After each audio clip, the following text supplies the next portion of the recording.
one thing my channel is known for, and what I'm known for, is heavily promoting business ownership to Americans across the nation. Being a business owner myself, I can tell you that business yields the most benefits and loopholes in your personal finance, and it profits the most. It will get you to your goals in life faster and escape your dreary 9-to-5 trap. But how do we get started? Well, considering that you've probably been looking for a way out now and you might have some extra cash to invest in your future, you're looking for your rat race escape, right? So let's look at your best option. It is most likely buying an existing business. You buy one that's already making money. See, starting from zero is for people who like to suffer. And when you start from zero, you have to find the product market fit. You'll have to build a team from complete scratch, and you got to survive the valley of death where 90% of businesses completely fail. Buying an existing business is for people who want to lead, and it's for people who understand that cash flow is the only metric that matters. But here's the real problem most people face. Most people go on to sites like BizBuySell and they get blindsided by the passion, right?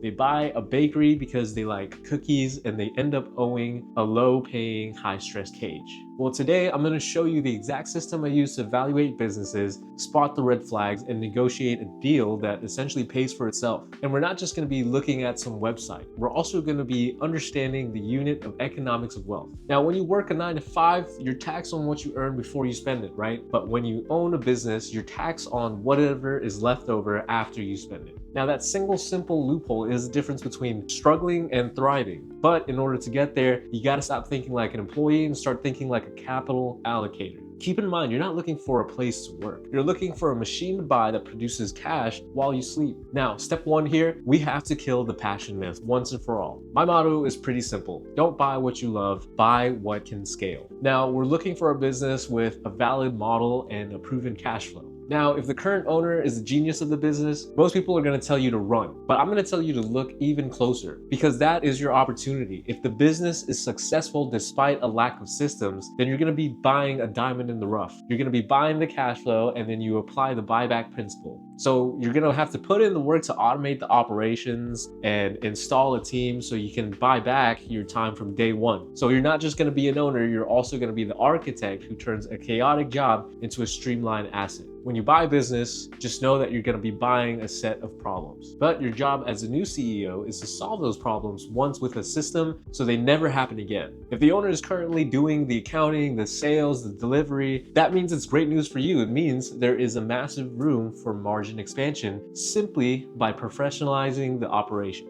Now, you're going to be looking for inefficiencies because inefficiency is where the profit is hidden. Now, I'm going to take you guys to ground zero. We'll get on the floor and I'll show you where the magic and the scams happen. I'm going to take you onto bizbuysell.com and look at these listings with you in real time. We're going to look at current businesses for sale that might sound interesting and could be in your scope of interest. And we're going to judge these business models. So it's going to be completely random. We're not going to know what it is. I'm not going to tell you, oh, I'm really into fishing. Let's only look at a store that sells fishing equipment. So like I said earlier, we're going to be looking at businesses that you can scale and grow yourselves. So we're really looking into something with a lot of room, but we got to keep our bullshit filter on high alert because a lot of these guys could be scams or they could give us misleading financial statements. And that's pretty common practice when you're a newbie who doesn't know what they're looking at. All right, guys, so now we are on the site, bizbuysell.com. This is what the default layout screen looks like when you first sign in. You're gonna see an option here to search city, county, or state. And then to the right here, it says all industries. You could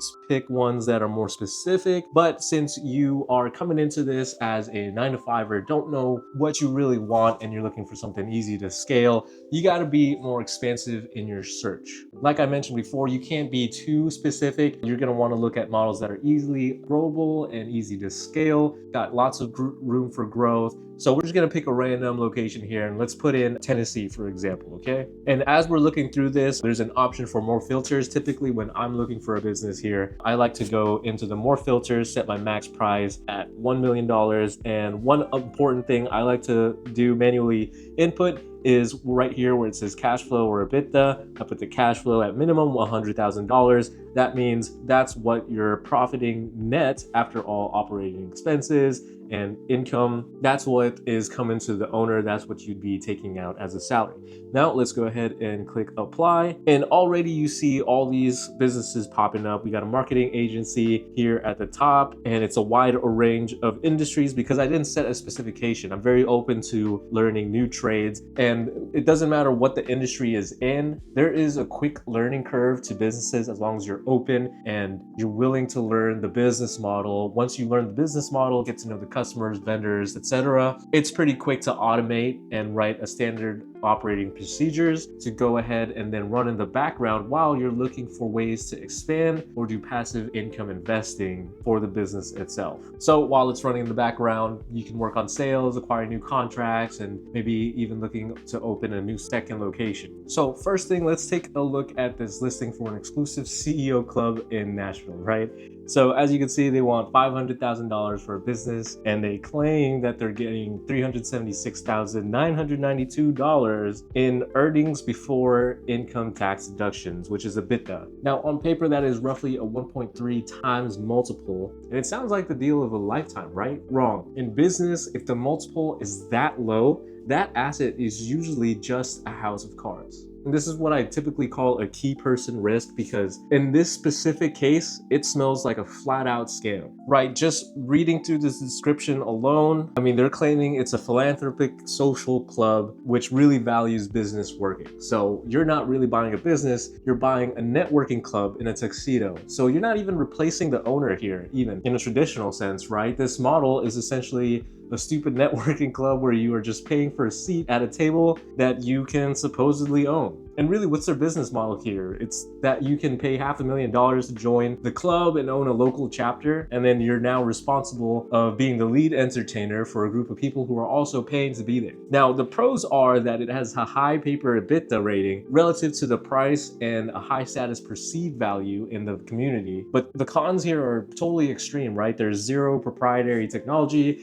It is a circular economy of just fucking high ego where you're selling access to people who are only there to sell access to themselves. And this model is really predatory because it relies on stuffing the channel by signing up friends on discounted annual plans just to make the P&L look fat for the sale, right? Because once you take over, those members realize that the original cool guy is gone and they just start to vanish. Now you're left with $500,000 in debt and a room full of empty chairs. If you had to scale this and say this was a real concept, real business, you would have to remove the local personality and turn it into a content and community engine, right? You're gonna have to move away from local events toward a high ticket mastermind. And you probably have to build a digital infrastructure that provides value 24/7 so the members aren't relying on a physical meeting to feel like they're getting their money's worth. So you're gonna be scaling by creating a hierarchy of leadership where members become the mentors and take over the heavy lifting of the networking. Now, if you're really considering this and you also want to be part of this egotistical club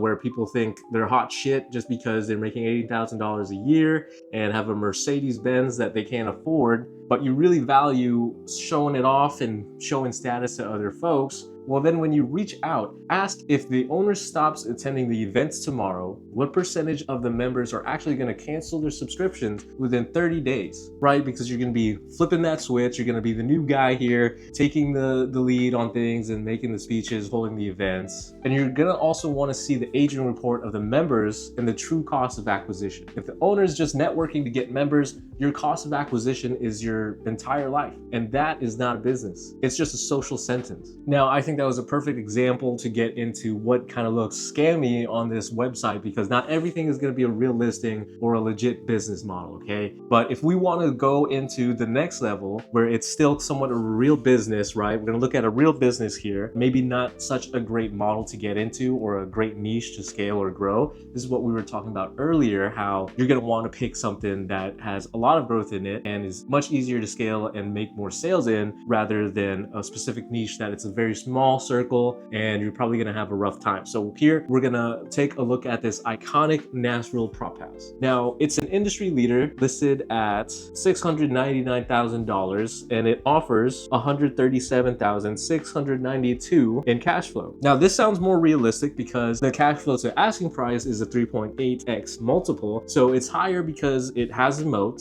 and you own physical assets that people actually need. And just seeing here on the site, the pros here are that physical assets provide collateral for the loan and there are high barriers to entry because it takes years to curate an iconic collection. But again, this is a business built on scarcity. The cons are that you have high overhead for climate controlled storage and you carry utilization risk, right? So if a certain style goes out of fashion, your assets are completely dead weight here. So right here, you're gonna be putting up $69,900 for the debt service for a loan of $699,000 with the SBA. And your monthly debt service is probably gonna be around $8,666 a month, but your monthly cash flow is probably gonna be around $11,474, and your basic take home is gonna be around probably close to $2,800. Now, scaling this is gonna be about utilization and vertical integration. What that's gonna look like is maybe building satellite hubs in cities like Atlanta where production is high, ensuring that you're not just a local player, but also being a regional powerhouse. That way you stop renting individual chairs and start renting standardized sets or kits, right? So think of it like a business in a box, but for film sets. Now, you create either a corporate office kit or a 1920s speakeasy kit. And this is gonna increase your average order value and reduce your labor costs of picking individual items. And then to manage everything, you can implement a tech stack to manage inventory by data, and you wanna see which items have a 90% utilization rate and which ones are just collecting dust. So as you're gutting this business, you sell the dust collectors and reinvest in the high performers, right?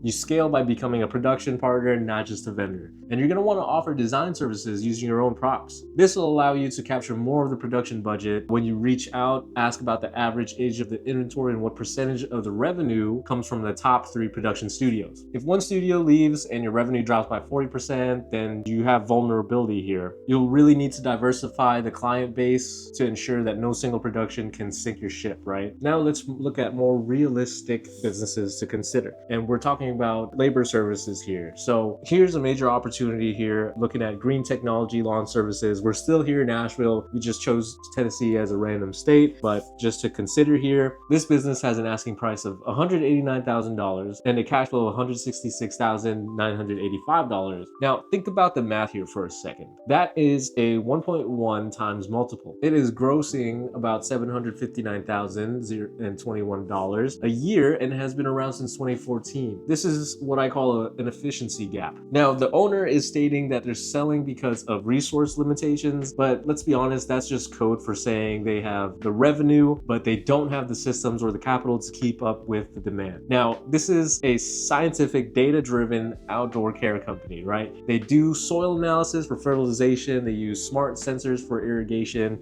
they even handle pet waste removal to prevent runoff. So this is a high-value, high-consciousness business model. And just looking at the monthly math on this deal is incredible, right? If what they're saying is true, your 10% down payment on an SBA loan is only going to be $18,900. Your monthly debt service on the SBA loan is approximately $2,344 with a monthly cash flow before debt of $13,915. So you're clearing $11,571 in real net profit every single month. Now, again, if what they're saying is true, you're essentially getting your entire down payment back in less than 2 months. The pros here are that the 4 full-time employees and the advanced software that they're using for scheduling and billing, it's already all in place. The business seems to have a strong online lead generation engine and no single competitor dominates that whole market. So scaling this is going to be all about geographic and capacity expansion. And it's safe to say that you don't even need new infrastructure. You just need to leverage the existing systems that they have and brand recognition to push it into further and new neighborhoods. So you're going to want to scale this by locking down zip codes for route density and upselling the science-based fertilization programs to every single customer, right? You'll want to move from being a lawn care guy to a sustainable property manager. And the key is to verify why such a high-performing business here is selling for such a low multiple. So as we mentioned before, when businesses typically have a low cash cash flow to business price listing multiple, something's a little off here. Something's iffy. You're not getting the full story, right? We still haven't looked at the financials, but this is just the first red flag and back of the neck hair standing triggers that I'm getting from this company. So when you reach out, you'll want to look at the equipment age, what is their employee retention, and of course, why is the owner really selling? What is it here? It says resource limitations. The owner recognizes that additional resources, systems, or blank. What is it that he's missing? What does he see that the current business model is lacking that he needs an outside buyer to take over, I guess? Or maybe he wants to go into a different market, go into a different industry. He wants to be hands off on this. He's already got it settled. Lots of things to ask here. But going off the pricing and the cash flow alone is pretty much a red flag here. You won't know until you actually reach out and find out more, right? That's normally where all the bullshit flies at you, is when they try to hit you with some fabricated financial statements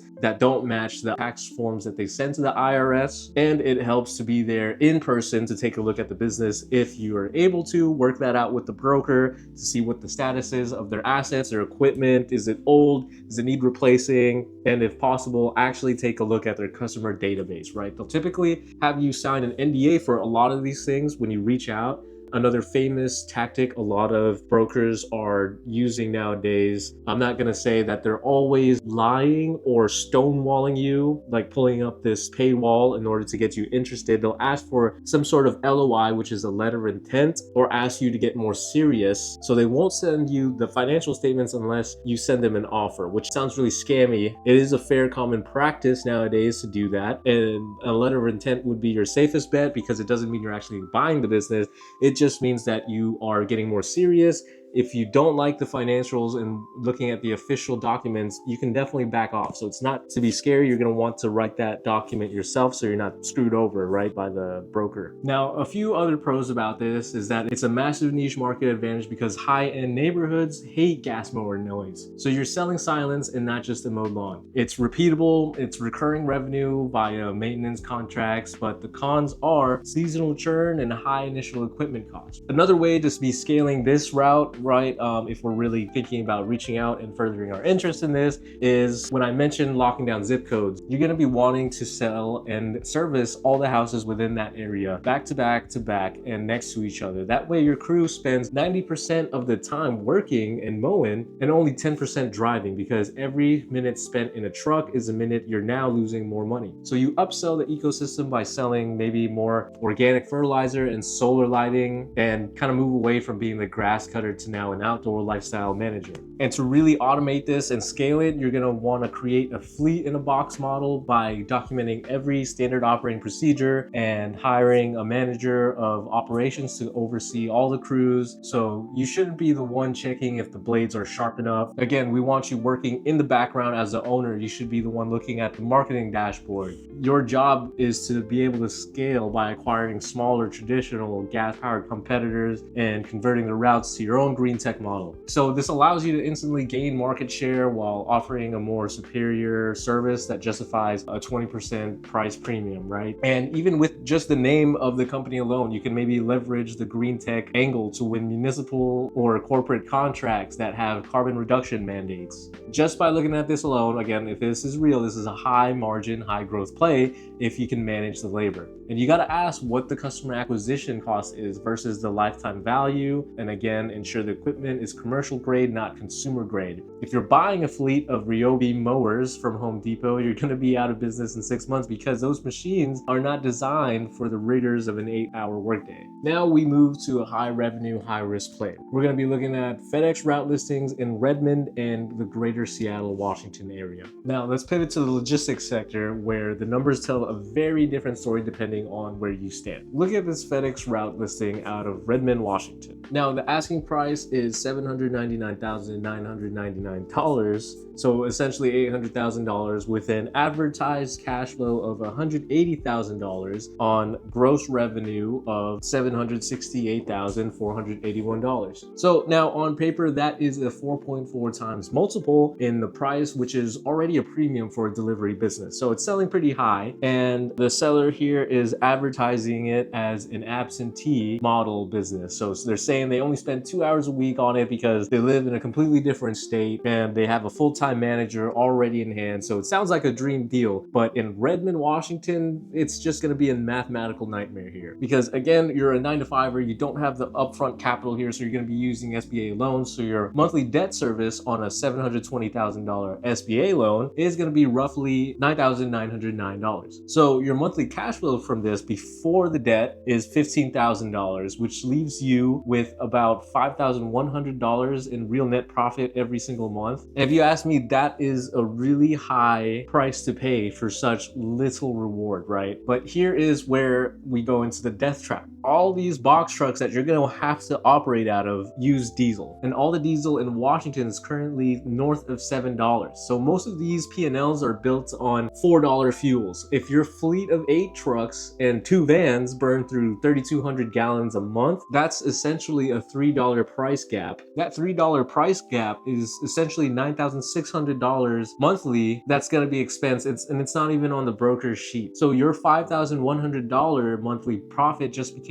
a $4,500 monthly loss. Then you also have the Washington B&O tax, which is a tax on gross revenue, not on profit. So if you gross $768,000, you're paying nearly $4,000 a year just for the privilege of losing money. And now in Seattle, you're fighting traffic, you're paying the highest workers' comp rates in the country, and dealing with a regulatory environment that hates every single small business. That's why so many of the big businesses are leaving, because they can't even handle it. And a lot of small mom and pops just can't afford to keep operating. Now, every new truck adds more liability than it does profit. You cannot out efficiency a bad regulatory environment. So I'm gonna go ahead and stop looking at this one. It's gonna be a no deal. Don't let the absentee owner story fool you, because the reason they are at retirement age and living in another state is because they want out before the margins hit complete zero, or it gets even worse than they already are. Now, I want to contrast this with a much smarter distribution model in Mount Juliet, Tennessee. I want to stick with FedEx Ground because these routes are typically a good business structure to go into in terms of logistics. I've even considered it myself seriously in the past before. Now, looking at this listing right here, this is a well-established set of FedEx Ground routes priced at $825,000 with a cash flow of $232,678. Now, that is a 3.5 times multiple, which is a little bit lower than the Seattle one we were looking at. Now, I'd say it's a fair price for a turnkey, semi-absentee business operation. This one also says this business is currently home-based, so we can expect that he's got a manager in place. And you can see all the routes are contiguous, which means your load sharing is incredibly efficient and you're not wasting fuel driving across the country to help a stranded driver. It seems that each route here comes with a truck and an experienced driver already in place, so that's really nice. That's good. This business has also seen double-digit organic growth because Mount Juliet is exploding. So the monthly math here is a lot safer, right? Because your 10% down payment is $82,500 and your monthly debt service is probably going to be around $10,135. Your monthly cash flow here before debt is $19,389. So you're really clearing about $9,254 in real net profit every month. But here's the real kicker. There's a full-time manager already in place. Like I mentioned before, that is a major plus. So this is a true semi-absentee play. Scaling this is about route acquisition and terminal density, right? Because it's FedEx. You got to buy more routes in the Mount Juliet terminal until you are the dominant player. So because the manager is already there, you can scale to 20 or 30 routes without adding 40 hours a week to your own schedule. And you're going to scale by professionalizing the fleet maintenance and use telematics to gamify the safety for your drivers. So you'll have to ask for the maintenance records for every single vehicle here, verify the driver retention rates, and in Tennessee, your fuel costs and taxes are going to be much lower. So meaning your margins stay completely in your pocket. Now, the next business model we'll look into is the Flour Foods bread route here in Lebanon, Tennessee. The price is listed at $199,000 and it's offering a massive $156,676 in annual cash flow. Now, this is on gross revenue of $873,756. Think about that multiple, right? You're buying an established cash machine for only 1.2 times its annual earning. This territory services the booming Lebanon and Mount Juliet area with 22 major accounts like Publix and Walmart and Kroger already locked in, and it's an 18% commission on heavy hitters like Dave's Killer Bread and Wonder Bread. Now, this sounds pretty awesome, right? Your monthly math just comes out to be some of the best I've ever seen.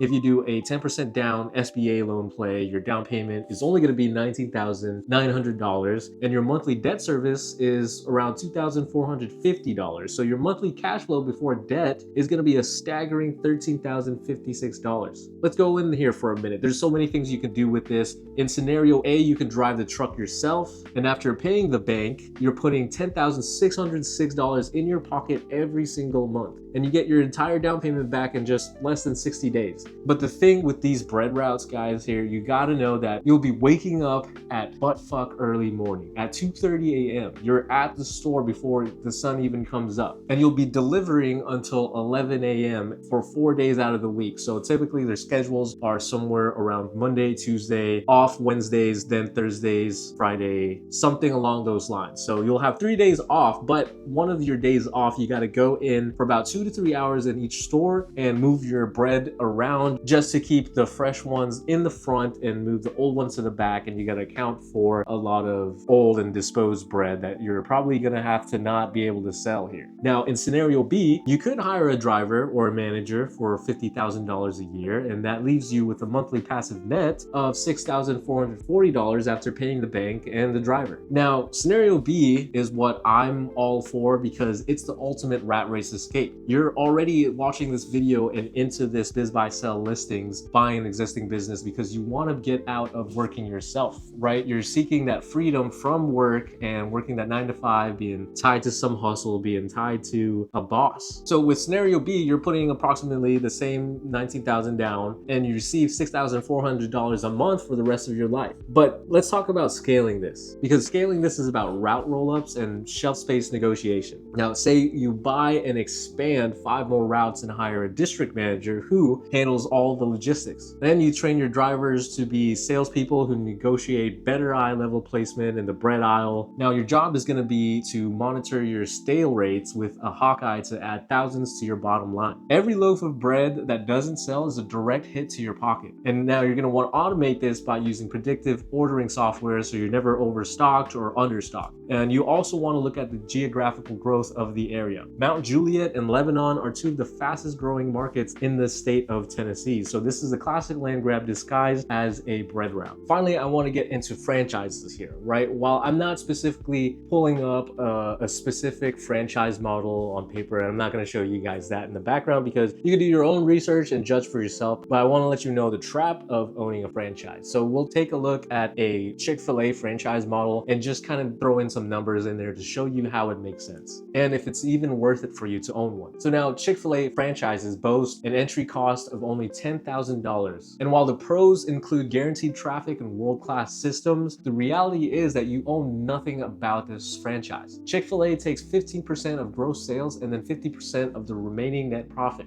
So you're fully vested, meaning you can't own other businesses or have other jobs, and you're essentially a super manager with a profit share, but zero equity. And you can't sell the business, you can't pass it to your kids, you can't exit. It's a guaranteed income you're buying, but it's the complete opposite of the rat race you were trying to escape and the complete opposite of freedom. Now you're an employee with a fancy title and a lot of responsibility. And the thing is, you can't scale a Chick-fil-A because they won't let you own 10 of them easily. And even if you did, you would still just be a highly paid manager for a corporate giant. So you're capped at the success of a single location and you have zero exit value. For someone looking to build a portfolio, this is a dead end for you. And this is pretty standard for most franchises, right? If you get into an Amazon route play, it's the same exact thing. You know, you don't have a lot of down payment to put down, but you are limited to your scope of business. You cannot be a passive investor. You got to be fully invested into the business operations day to day. If they catch you doing anything otherwise, they're going to fine you, penalize you, and call it all off and take that office or store from you. When you're ready to move forward, remember that buying a business is a forensic investigation. You gotta look out for those scams like we looked at today for the first business. If the cash flow is not on the tax returns when they get to that point, it doesn't exist. Don't pay for money the owner claims they made under the table. If they're willing to cheat the government, they are definitely willing to cheat you. Also consider casually asking the broker for the reason the owner is selling, and then match that narrative to the financials. You know, a lot of businesses state that the owner is retiring, and that's the most common lie on Biz Buy Sell. Match that story to the trend. Look at the numbers. If they're retiring, why is, say, the revenue spiking or dipping right now? If the story and the numbers don't align, there's definitely a skeleton in the closet. Maybe the industry is about to be disrupted, or maybe a major client is leaving. You need to understand the psychological game of the letter of intent. When you submit an LOI, as I talked about earlier, you're not just making an offer, you're setting the stage for the quality of earnings phase. This is where you bring in the big guns, okay? A quality of earnings report, or a QOE, is the only way to verify that the cash flow is real. This is essentially the forensic deep dive into the financial soul of a company. A standard P&L shows you what the seller wants you to see, but a QOE shows you what is actually happening. It looks at the customer base to see if the revenue is sticky or if it's just a series of one-off wins. And it also analyzes the gross margins to ensure that the cost of goods sold is being recorded accurately. Most importantly, it verifies the owner add-backs. So if the seller says they ran a personal vacation through the business and they want to add that $10,000 back to the profit, the QOE accountant will verify that the money was actually spent and that it won't be an outgoing expense for you. The nice part about the QOE process is that it also uncovers things like unrecorded liabilities and the true state of net working capital. And for you, you need to know exactly how much cash needs to stay in the business to keep the lights on day to day. If the seller has been stretching out payables to boost their cash position for the sale, the QOE will find out. And this is going to be your primary tool for price adjustment. If the QOE comes back showing that the earnings before income tax is actually 20% lower than advertised, you go back to that table and you grind the price down. If the seller refuses to allow QOE, that's your deal breaker right there. It means that they are completely hiding something, and they know they won't survive a professional audit. You also need to structure your offer with a seller note. A seller note just means the owner stays on the hook for a portion of the purchase price, usually 10 to 20%, and this ensures that they are telling the truth about this transition. So if the business fails in the first year because they lied about a major customer leaving, you have the right to offset your payments on that note. If they refuse to take a note, then they don't really believe in the future of the business. So these are a lot of key things to look at when you're looking at this site, or even if you look at the private market where you're hearing about somebody selling a business by ear or from a friend. These are all things to consider. You want to even hire an accountant or a lawyer. And remember, you don't want to buy a business to work in it. You buy a business to completely own it yourself. And the financing logic is critical here. You need to look at the debt service coverage ratio. For a lot of you guys who are going to take out loans for this kind of thing, the bank wants to see that the business produces at least 1.25 times the annual debt payment. And this is going to be their safety buffer. And if that debt service coverage is tight, you have no room for error. One bad month and you're probably going to be defaulting on your loan. So you want to aim for a 1.5 or higher. So this way it gives you the breathing room to hire a manager and still clear a profit. You also need to account for hidden liabilities like pending lawsuits, workers' comp claims, or environmental issues in service-based businesses. You need to understand the tax implications of the asset purchase versus a stock purchase. So usually as a buyer, you want an asset purchase so you can step up the basis of the equipment and depreciate it all over again. And this way, you're creating a massive tax shield for your future profits. Finally, you need to understand the role of the escrow and the final inventory count. On the day of closing, say you actually find a business, you work through all these headaches, you find something that you like, everything looked good. On the day of closing, you do a physical count of every single asset and every single dollar in the bank. Don't take the seller's word for anything. You got to verify everything yourself. You check the mileage on the trucks, you count the loaves of bread, you verify all the prop inventory of the businesses that we talked about, right? And hiring a specialized attorney is not going to be an expense, it's going to be a protection for your future. They're going to ensure that the non-compete agreements are completely ironclad so that the seller doesn't open a competing business across the street 6 months later. And they're going to be the ones handling the lien searches to make sure you aren't inheriting someone else's debt. Now, buying a business is a whole checklist. You find the machine, you verify everything about it, and you negotiate the price. And this whole process, don't be frustrated if you don't find some verifiable, reliable business. It typically takes an average of 2 years to find the right one for you and one that is completely legit. Start looking now, start learning these ins and outs on how to read financial statements, get accustomed to business lingo, and start shopping. Take a look at it once a week, maybe once a month if you're really serious about this. But business ownership is the way to go for living life here in America, and it'll provide you that escape from your corporate life, or even accentuate it if you want to keep your corporate job and just have something running in the background. Remember, I'm all about automating things so that way it works while you sleep and you earn something in the background so you're completely hands off. Now, in a previous video, I have mentioned how to automate these businesses. And once you go ahead and go through this process of buying one, I'll put a link in the description below to how to automate your business. But I hope this kickstarts you into looking into something to buy and changing your life for the better. Again, I hope that was helpful for you guys. If you did find this helpful, go ahead, leave a like and subscribe, and I'll see you guys on the next one.